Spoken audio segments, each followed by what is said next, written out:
사랑하는 영락교회 지체들에게 주 안에서 평화 인사를 전합니다. 오늘은 2022년 3월 19일 토요일입니다. 오늘의 묵상 본문은 출애굽기 33장 12절로 23절까지의 말씀입니다. 오늘 본문 말씀 33장 12절부터의 말씀은 이렇게 시작합니다. 모세가 여호와께 아뢰되 보시옵소서 주께서 내게 이 백성을 인도하여 올라가라 하시면서 나와 함께 보낼 자를 내게 지시하지 아니하시나이다. 주께서 전에 말씀하시기를 나는 이름으로도 너를 알고 너도 내 앞에서 은총을 입었다 하셨사온즉 나와 함께 보낼 자를 내게 지시해서 말씀해 주시지 않았습니다. 지금 올라가라고 하시는데 처음에 출애굽을 주님이 말씀하실 때 그때 함께 보낼 자를 말씀해 주셨는데 지금 함께 보낼 자가 없지 않습니까? 라는 주님께 탄원을 드리고 있는 거죠, 모세가. 그런데 우리는 모세와 함께 보낼 자가 누구인지를 이미 알고 있죠. 지금 모세는 모르고 있지만 우리 어제 나눴던 말씀 11절에 나오는 젊은 수종자 여호수아는 회막을 떠나지 아니하니라 하는 이 말씀처럼 주님 안에서 준비된 자가 있는 것이죠. 원래 함께 떠나보낼 자는 아론이었잖아요. 대제사장의 직분을 받았는데 지금 황금 송아지 숭배로 그 직분이 정지되어 있는 상태죠. 그래서 새로운 인도자가 필요한데 그 인도자가 주님 안에서 세움을 받는 것입니다. 주님 안에서 인도하심을 받고 주님 앞에 세움을 받는다는 것은 주님을 섬기는 자죠. 무슨 능력이 탁월하고 남다른 뭐가 있는 게 아니라 주님을 섬기고 주님께 마음을 둔 자, 주님에게 마음을 합한 자가 주님을 섬기는 자고 주님께 이 사람들을 이 백성을 인도할 자다라는 사실을 보게 됩니다. 주님께서 말씀하시길 나는 이름으로도 너를 알고 이름으로도 너를 안다라는 것은 너를 인격적으로 안다. 그냥 아는 게 아니라 그 사람 알아 이게 아니라 친밀한 대면 관계로 그 사람의 교제를 통해서 인격을 알고 있다라는 것이 이름으로 안다라는 의미입니다. 이름이라는 것이 이제 인격성의 대표죠. 이름을 안다는 것은 이제 굉장히 소중하고 중요한 것이죠. 우리가 이것을 받아서 이름을 알리려고 하잖아요. 이름을 내려고 하고 이름을 높이려고 하죠. 우리 예전에 유학에서 얘기하는 입신양명, 양명이라는 게 이름을 이제 드날리는 거잖아요. 이름을 알리는 거를 이름을 아는 걸 굉장히 이제 중시하는 거죠. 사람들이 그런 것에서 굉장히 가치를 느끼는 겁니다. 그것도 영적인 것이죠. 이름을 명함을 이제 파서 이름을 이렇게 알리잖아요. 이름을 명함을 주는데 제가 비즈니스 하는 한국에 사는 분한테 그런 말씀을 예전에 들은 적 기억이 나요. 명함을 돌리는 게 비즈니스에서 굉장히 중요하다는 거예요. 명함을 한번 전달했다는 것과 처음 만났다는 건 하늘과 땅 차이라는 거죠. 국제 관계에서도 그렇잖아요. 국가 원수들끼리 처음 만난 거하고 또 몇 번 만난 거하고 그런 것도 아예 못 만난 거하고는 그 관계가 하늘과 땅 차이랍니다. 국가와 국가에 수많은 게 얽혀 있고 인구가 몇억 명 되는 그런 나라인데 그 지도자의 개인적으로 만났는지 만나지 못했는지 그런 것 자체가 그렇게 큰 차이가 있다는 거예요. 외교 관계에서. 외교관을 하던 집사님이 해준 이야기입니다. 그런데 하물며 그 이름이라고 하는 것에 담긴 의미가 크다는 거예요. 그 비즈니스 하는 분이 명함을 파는데 명함을 순금으로 판답니다. 그게 이제 유행이래요. 순금으로 명함을 파면은 명함 그 얇잖아요. 그 명함판 하나가 몇만 원 든대요. 10년도 전 얘기인데 한 7, 8만 원 이렇게 든다는 얘기를 들었어요. 명함 한 장에 7, 8만 원인데 명함을 주니까 얼마나 부담이 크겠어요. 그런데도 그게 낫다는 거죠. 왜냐하면 그렇게 주면은 명함을 절대 버리지 않기 때문에 명함 받으면 하도 많이 받으니까 다 버리지만 순금에 새기면 버리지 않기 때문에 그렇게 몇만 원을 들여서 새겨도 그게 의미가 있다. 이런 얘기를 되게 이제 신기하게 들었던 기억이 나요. 이름을 안다는 것. 그만큼 사람들이 소중히 여기는데 하물며 하나님이 우리의 인격, 우리의 교제를 통해서 내가 누구인지를 그 이름으로 안다라고 말씀하신다는 건 엄청난 것이죠. 주님이 아신다는 건 아주 본질적인 것입니다. 그 사도 바울이 전도여행을 떠났을 때 귀신 쫓는 소녀를 만나게 되잖아요. 근데 귀신이 울부짖는 거죠. 귀신이 사도 바울을 알아요. 주님이 아시니까 당연히 심지어 마귀들도 당연히 아는 것이죠. 그런데 주님 앞에 가서 주여 주여 내가 주의 이름으로 이것을 행하고 귀신을 쫓았고 이러니까 주님이 마지막 심판 때 너가 누구인지 도무지 모른다 이렇게 말씀하시죠. 종교인들이에요. 평생 주님의 이름으로 살았습니다. 근데 주님이 나는 네가 누구인지 도무지 모르겠다 이렇게 말씀하시는 거죠. 아는데 모른 척하는 게 아니죠. 신실하신 주님이 모르는 거예요. 내가 누군지를 만나보고 교제해봐야 아는 것이죠. 와이프하고 결혼해갖고 30년을 살았어요. 와이프를 아는 거죠. 10년을 살아도 깜짝 놀란다고 그러잖아요. 이런 면이 있었나. 깊은 삶을 썼고 인격의 교제를 통해서 그 사람을 아는 거죠. 와이프의 키가 몇인지 몸무게가 몇인지 몰라요. 모르는 게 좋을 수도 있죠. 알려고 하면 안 될 수도 있습니다. 알 필요도 없는 것이죠. 근데 그런 게 뭐가 중요하겠어요.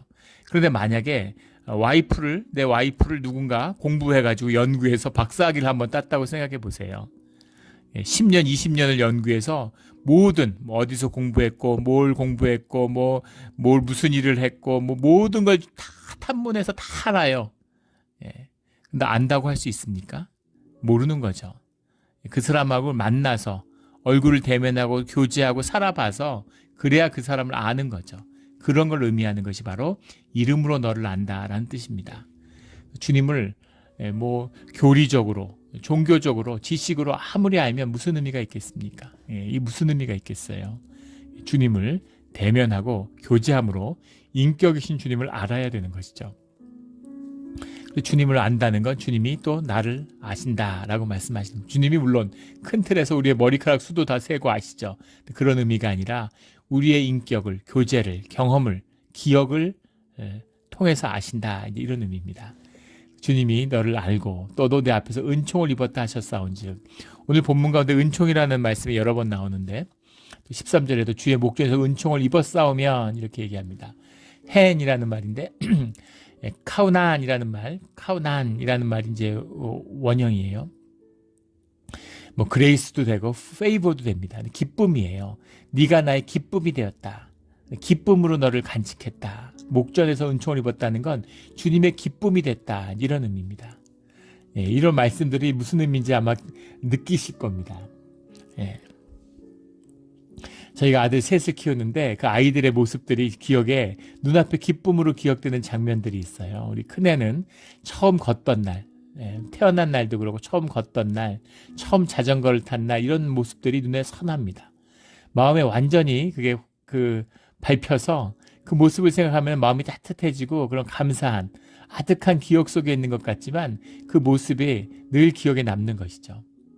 둘째 아이는 저희가 영국에 유학할 때 둘째 아이를 데리고 둘째는 큰애는 때 유치원을 갔는데 둘째는 아직 유치원 가기 전이어가지고 어딜 가면 애를 데리고 가는 거예요. 근데 그때 무슨 약속이 있어서 만남을 가지면 이제 영국의 이제 과수원 케임브리지의 이제 도시 근교에 이제 작은 도시니까 학원 도시니까 과수원들이 있는데 사과나무가 많아요. 거기 뉴턴이 사과나무로 떨어지는 걸 보면서 사과나무가 많으니까 사과나무 밑에 있다가 떨어지는 걸 봤겠죠. 그래서 이제 그 과수원 같은 데다가 야외에다가 카페 같은 게 있는 겁니다. 빵도 팔고 차도 파는데 그냥 아주 소박한 그런 이제 카페죠. 사과나무 밑에 탁자가 있는데 거기 앉아서 이렇게 차를 마시고 얘기하고 그러면 애가 이제 심심하기도 했겠지만 그거를 이제 원숭이처럼 계속 그 사과나무를 타고 올라가서 거기서 뺑뺑 돌기도 하고 내려가기도 하고 근데 그 모습이 왜 이렇게 귀엽고 눈에 들어오는지 그 모습이 평생 잊혀지지 않는 거죠. 너무너무 기쁜 겁니다. 그 모습이. 그런 모습들. 또 막내 같은 경우는 막내는 한국에서 태어나서 자랐으니까 그러니까 어릴 때부터 이제 엄마도 일하고 아빠도 일하니까 어린이집에 맡겼어요. 그러면 이제 한국의 봉고차 같은 게 아이를 이제 내려다 주는데 애를 픽업하러 교회 주차장에 내려지면 교회에서 일하다가 이제 마당에 나가면 걔가 이렇게 내리면 뛰어오는 게 아니라 서서 이렇게 만세를 부르고 가만히 서 있습니다. 와서 자기를 이제 안으라는 거죠. 그럼 가서 애를 안고서 이렇게 그 만세를 부르고 서서 기다리는 그 모습이 그렇게 눈에 밟혀서 기쁨인 거죠. 그 모습을 상상만 해도 행복하고 기쁜 거예요. 그 모습을 통해서 아이를 기억하는 거죠. 이것이 카우난이라는 말입니다. 눈앞에서 기쁨이 됐다. 이런 의미죠. 주님이 우리의 모습을 그렇게 기억해 주신다라는 겁니다. 어머니의 기쁨, 아버지의 기쁨, 하나님의 기쁨인 거죠. 어머니가 혼자 돼가지고 아들을 키우는데 장군이를 키웠어요. 장군이가 나는 평생 결혼 안 하고 엄마하고 살 거야. 나는 절대 결혼 안 해. 엄마하고만 살아. 그렇게 얘기하는 거죠. 엄마는 알죠. 애가 물론 장가도 가고 따로 애를 놓고 살게 되고 그리고 무슨 아무 폐를 끼치지 않는데 혼자 사는 어머니한테 부담을 느끼는 그런 시절이 온다는 걸 알고 있죠. 어떤 모습이든 어머니의 마음속에는 평생 장군이의 그 호언장담하던 나는 엄마만 좋아하고 아무도 좋아하지 않아. 나는 엄마하고만 살 거야. 그 말을 엄마가 기억하는 거죠. 그 모습을 기억하는 겁니다. 이게 카우난이에요. 주님의 목전에서 은총을 입었다. 주님의 눈에 기쁨이 되었다라는 말이죠. 이런 기쁨을 모세가 입었고 또 다윗이 입었죠. 다윗의 길을 가라 이렇게 주님이 말씀하시잖아요. 이것이 그 기쁨의 삶, 주님과 함께 있는, 주님과 함께하는 그 기쁨입니다. 나가서 뭐 되고 뭐 성취하고 성공하고 주님 앞에 무슨 의미가 있겠어요. 부모도 마찬가지죠. 자식이 세상에 속지 않은 다음에야 세상에 나가서 뭐 왕이 되든 무슨 뭐가 되든 뭐 재벌이 되든 그게 무슨 의미가 있습니까? 세상에 나가서 왕이 되고 무슨 재벌이 됐는데 아버지한테 평생 아버지가 있는지도 모르고 연락도 없고 만나지도 못해요. 그 무슨 의미가 있겠어요. 그 자식과 만나는 그 친밀한 기쁨, 그것이죠. 그걸 주님이 기억하신다라는 겁니다. 주의 목전에 은총을 입어 싸우면 원하건대 주의 길을 내게 보이사 내게 주를 알리시고 나로 주의 목전에 은총을 입게 하시며 이 족속을 주의 백성으로 여기소서 하는 주님께 기도를 드리는 겁니다. 기가 막힌 기도죠. 제가 주님께 은혜를 입은 것, 주님의 기쁨이 된 것이라면 저를 봐서 이 족속을 주의 백성으로 좀 받아주십시오 라고 기도를 드리자 14절에 놀랍게도 주님께서 이르시되 내가 친히 가리라 내가 너를 쉬게 하리라 이렇게 말씀하십니다. 아주 감격적인 말씀이죠. 안식의 말씀이에요. 주님과의 관계가 어그러졌어요. 주님이 완전히 버리신 게 아닙니다. 근데 주님과의 관계가 떠 있는 거죠. 3,000명이 죽었어요. 그리고 주님께 그 죄악에 대한 회개를 드렸습니다. 모두 회막에서 나와서 그 자기 장막에서 나와서 주님 앞에 서서 경배를 드렸어요. 그런데 주님과의 관계가 완전히 회복되지 않은 거예요. 주님이 너희들끼리 올라가라 이렇게 말씀하셨는데 내가 너와 함께 올라가겠다라고 뜻을 다시 돌이키신 겁니다. 처음엔 진멸하려고 하셨어요. 근데 모세 때문에 진멸하지 않기로 하셨죠. 그리고는 이제는 너희의 가운데 내가 함께 머무르지 못할 것 같다 이렇게 말씀하셨는데 다시 한번 주님이 저와 함께 교제하고 저를 인격으로 알아주시는 제가 주님에게 기쁨이 정말 되었다면 주님이 저랑 함께하는 걸 정말 기뻐하신다면 그러면 이 민족을 불쌍히 여겨서 함께 해주십시오. 받아주십시오. 이렇게 얘기하니까 주님이 그래 내가 함께 갈게. 내가 너를 쉬게 하겠다. 주님이 일을 하시니까 쉴 수 있는 것이죠. 주님이 일을 하시니까 우리가 쉴 수 있는 이게 안식이에요. 무슨 세상에서 말하는 휴식을 취하고 일을 안 하고 놀고 이런 게 아닙니다. 주님이 일하시는 거예요. 가게에 나가서 일하는데 주님이 일하시기 때문에 그 일하는 것으로 인해서 내가 스트레스 받고 힘들고 병들고 아픈 게 아니라 내게 기쁨이 되고 평안이 되고 소망이 생기고 신이 나는 거죠. 이게 주님이 일하시는 비밀이고 생명의 비밀입니다. 그리고 주님이 주일날 쉬시는 거예요. 그 주일은 우리가 주님을 섬겨드리는 겁니다. 주님을 섬기는 거예요. 이게 관계의 비밀입니다. 주님이 일하셔야 돼요. 주님이 일하시지 않으면 모든 것이 삶이 저주가 되고 재앙이 되는 거죠. 주님이 친히 가신다. 내가 너를 쉬게 하겠다. 쉬게 한다는 게 모세는 장막에 앉아서 하루 종일 자고 낮잠 자고 할 일도 없고 이런 의미가 아니라 일이 많겠죠. 200만의 민족을 이끄는 지도자인데 얼마나 일이 많겠어요. 그런데 그 일이 힘들거나 어렵거나 스트레스 받거나 그 일에 치이지 않는 겁니다. 분주하지 않는 거예요. 왜냐하면 주님이 일하시기 때문인 거죠.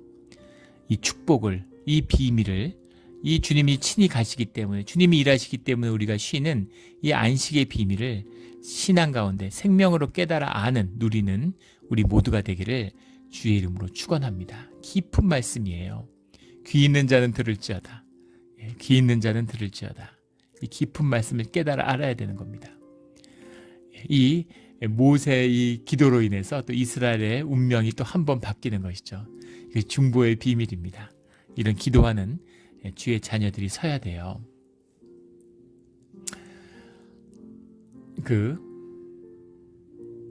이전에 돌아가신 이어령 씨가 한국의 대문필가죠. 예.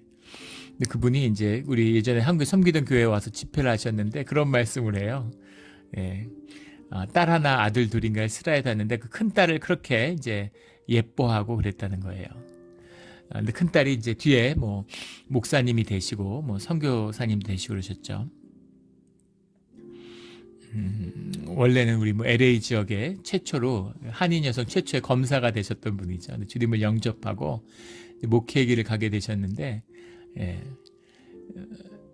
눈이 오는데 아침에 새벽에 눈이 오는데 이제 눈이 오는데 문을 열고 밖에 눈이 오는 모습을 봤다는 거예요. 근데 눈을 보면 어릴 때 그 딸하고 이렇게 눈싸움을 하던 딸이 눈이 오면 그렇게 좋아가지고 왜 이렇게 좋아하는지 딸이 막 기뻐하는 모습을 보니까 너무 아빠가 기쁜 거죠. 눈 속에서 딸의 모습이 기억이 나면서 그렇게 행복하고 감상에 젖어서 그 행복했던 기억들로 그걸 느꼈다는 거예요. 그때는 아직 이어령 씨가 이령 선생이 아직 교회 나가기 전인데 교회는 나가는데 교회는 딸이 교회를 가자고 해서 교회를 딸을 따라 나가는데 아직 주님을 영접하거나 이제 그런 마음의 준비가 되지 않았을 때라는 거예요. 그런데 그 딸이 그 시간에 새벽 기도를 갔다가 눈길에 걸어 들어오더래요. 그러니까 그 딸의 모습을 눈 속에 서 있는 딸의 모습을 기억하면서 그 딸을 기억하고 있는데 그 딸이 들어오니까 얼마나 그게 겹쳐지면서 감격이 되겠어요. 이제 어른이 되고 나이를 먹은 중년의 딸이 걸어 들어오는데 그 자기를 보고 활짝 웃는데 예전 모습이 겹쳐지면서 뭐라 말할 수 없는 마음의 감흥이 있더라는 거죠. 그런데 딸이 그 두 순간 뭐라고 얘기하냐면 아빠 나를 위해서 안수를 받았으면 좋겠다고. 안수가 아니 세례를 받았으면 좋겠다고. 아빠가 세례 받는 게 내 소원이야. 아빠 날 위해서 세례를 좀 받아. 이렇게 얘기를 하더라는 거죠. 그래가지고 그 순간에 그 분위기에 너무 압도되고 너무 좋아서 그래 네 소원인데 뭘 못하니 내가 세례를 받을게. 그 딸이 좋아하더라는 거죠. 세례를 받을게. 그렇게 약속을 했는데 그 다음에 몇 달 동안 너무너무 힘드셨다는 얘기를 하는 거예요. 이효령 씨가 워낙 이제 유명인이잖아요. 그러니까 이효령 씨가 평생 그 주님을 믿지 않고 살았는데 세례 받는다 그러면 그게 뉴스가 될 것 같아서 신문에 나고 뉴스에 나고 그래가지고 그럴까봐 주변 사람들도 어떻게 생각할까 막 이런 마음이 들어서 고민하다가 조용히 세례를 받아야 되겠다. 딸하고 약속이니까. 그래서 어떻게 하면 조용히 받을까. 그래서 그 시대 이제 출석하던 교회에서 일본에서 이런 단기 선교하고 선교 집회가 있었는데 그 선교 집회에 가서 세례를 받아야 되겠다. 그러면 아무도 모를 테니 교회에 있는 분만 알고 세상에서 모를 테니까 그랬는데 오히려 일본에서 세례를 받는 바람에 더 그게 알려지고 더 이제 유명해져서 감출 수가 없게 됐다는 거예요. 조용히 신앙생활 하려고 그랬는데 그 세상에서 막 알려지고 그러니까 이제 또 교회 가서 간증도 하게 되고 이렇게 되셨다 이런 그 고백을 이제 들었던 기억이 납니다. 그런 거죠. 딸의 소원이니까 아빠가 들어줄 수밖에 없는 거죠. 모세의 소원이니까 주님이 그 소원을 들어주신 것입니다. 그래서 이스라엘과 모세와 함께하기 위해서 이스라엘 민족과 함께하기로 하신 거죠. 이것이 신앙의 비밀, 중보의 비밀이에요. 깊은 은혜와 깊은 뜻이 인도하시는 길 가운데 있는 겁니다. 16절에 나와 주의 백성이 주의 목전에서 은총을 입은 줄을 무엇으로 알리까? 주께서 우리와 함께 행하심으로 나와 주의 백성이 천하 만민 중에 구별하심이 아니니까 이렇게 간구하고 있는 것이죠. 함께 해주십시오. 나와 함께 해주신 것처럼 이 민족과 함께 해주십시오 라고 말하는 겁니다. 18절에 모세가 이르되 원하건대 주의 영광을 내게 보이소서. 주의 영광이 무엇냐? 굉장히 큰 주님과 함께하는 것, 주님의 영광의 근원이죠. 주님의 영광이 함께하는 것입니다. 주님의 영광을 만난다고 하는 것은 우리가 주님의 길을 간다는 의미죠. 우리 성경 말씀 주님 주의 영광이라는 게 예, 무슨 세상에서 잘 되고 주님의 이름을 높이는 거라고 생각하는 분들이 있어요. 예. 예전에 미스 코리아 대회를 보는데 미스 코리아 선을 한 자매가 교회 다니는 자매겠죠. 예. 이 영광을 하나님께 돌린다고 그러더라고요. 예. 미스 코리아 선된 게 본인한테는 영광이겠죠.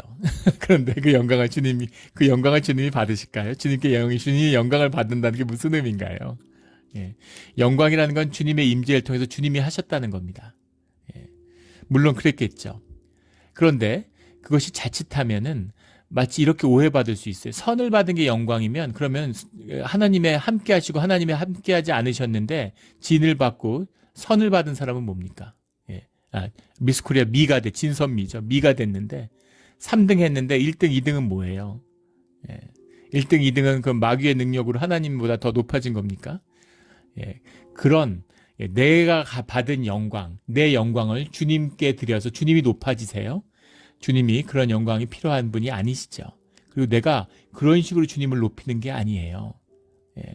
내가 뭘 가지고 뭘 높인들 다 하나님이 하시는 일이고 하나님의 섭리 아래에 있는 것이고, 예. 이 티끌 같은 이 지구도 우주에서 보면 티끌에 지나지 않는 것이죠. 이 무슨 46년의 역사라는 것, 뭐 이런 시간이라는 것도 주님 앞에서 아무 의미가 없는 겁니다. 근데 하나님의 피조물이, 내가 집 우리 마당에 있는 개미가 무슨 성취를 하면 나를 높일 수 있겠어요? 하물며 우리가 뭘 어떻게 하나님을 높입니까? 하나님을 높인다는 것은 하나님이 기뻐하시는 하나님의 은혜 가운데, 하나님이 인도하시는 그 길 가운데 우리가 함께하고 있다는 것, 이것이 주님이 기뻐하시는 길을 간다는 그 영광이죠. 주님의 임재입니다. 대표적인 것이 십자가예요. 우리 잘 아시는 요한복음 13장 31절에 유다가 와서 떡 한 족을 적셔주면서 유다한테 네가 할 일을 조속히 하라, 내가 하는 일을 속히 하라 이렇게 말하니까 유다가 나가죠. 뭘 하러 나간 거예요? 주님을 팔러 나간 겁니다. 그런데 13장 31절에 주님이 뭐라고 말씀하세요? 지금 인자가 영광을 받았고 하나님도 인자로 말미암아 영광을 받으셨도다, 이렇게 얘기하는 겁니다. 주님이 영광을 받으셨다. 이 영광의 의미가 뭡니까? 인자가 영광을 받았고 하나님도 영광을 받으셨다의 이 영광이 십자가죠. 십자가의 길을 가는 것이 주님의 영광이다라고 말씀하고 계시는 거예요. 십자가가 영광입니까? 세상의 눈으로 보면 삶이 망하고 삶이 다 폭삭 망하고 세상의 저주잖아요. 세상에는 한없는 저주 같지만 그것이 주님의 길이기 때문에 주님 안에서 영광이 되는 것이죠. 그래서 주님이 영광을 받으셨다, 이렇게 말씀하는 거예요. 그래서 주의 영광이 모세와 함께하는 비밀은 주님께 있는 것이죠. 이 영광의 비밀을 깨달아 누리는, 이게 진짜가 되어야 신앙인 겁니다. 이 깊은 은혜죠. 너무너무 아프고 너무너무 기쁜 그런 삶의 깊은 진실입니다. 19절부터 이 주님이 함께 하시는 영광, 내가 주님을 함께 하기를 원합니다. 주님과 진짜 주님 앞에 제가 서기를 원합니다. 주님의 임재라는 것 깊이 그 안에 들어가기를 원합니다. 이런 소원인 거죠. 그러자 20절에 또 이르시되 내가 내 얼굴을 보지 못하리니 나를 보고 살 자가 없음이니라, 이렇게 말씀하세요. 네 마음을 알아. 그리고 나도 너랑 한 마음이다. 그런데 너는 육신을 입고 있는 인간이야. 죄의 인간이다. 너의 영과 내 영이 통하지만 네가 내 앞에 서면은 너는 살 수가 없어. 그런 시면의 차원이 있는 것이죠. 그래서 주님이 21절에 여호와께서 또 이르시기를 보라, 내 곁에 한 장소가 있으니 너는 그 반석 위에 서라. 반석 위에 서라는 게 그냥 뭐 눈에 보이는 건 돌 위에 서는 걸 수도 있겠죠.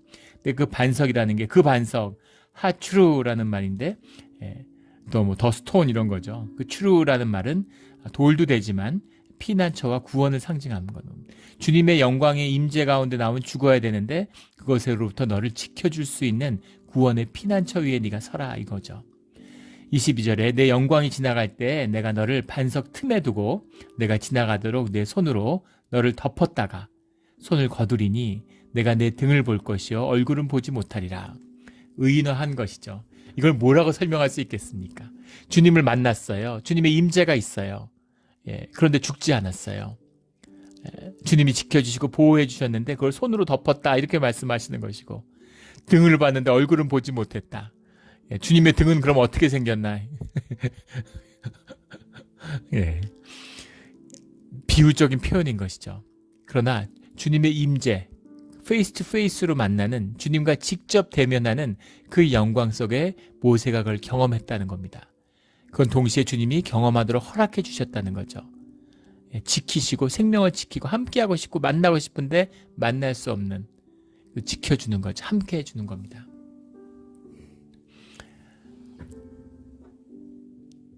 우리와 함께하고 싶은, 우리에게 주님을 나타내고 싶은 주님의 깊은 마음이죠. 주님의 깊은 마음입니다. 이 마음을 가진 주님이 우리에게 오신 예수님의 삶이죠. 그렇게 오셨어요. 우리와 함께 우리의 모습으로 100% 사람으로 100% 하나님으로 먹고 마시고 웃고 울면서 우리와 함께 보내주신 거죠. 그래서 우리와 삶이 하나 되는 주님의 뜻이 무엇인지를, 주님이 땅으로 내려오시는, 주님이 스스로를 낮추시는 그런 십자가의 사건이 땅에서 일어나고, 이제 우리를 그 은혜에 힘입어 마치 모세 때문에 이스라엘 백성이 안에 주님이 머무시는 것처럼 예수 그리스도의 십자가로 인해서 우리 가운데 주님이 함께 하실 수 있는, 주님의 영을 우리가 받을 수 있는, 그 영 가운데 하나 될 수 있는 길을 우리 교회 가운데 여신 겁니다. 이 깊은 사랑과 은혜, 이것이 우리 신앙의 진실인 거죠. 그래서 이 진실 가운데 이 진실이 주님의 영광이에요. 진실하라. 진실해야 되는 것입니다.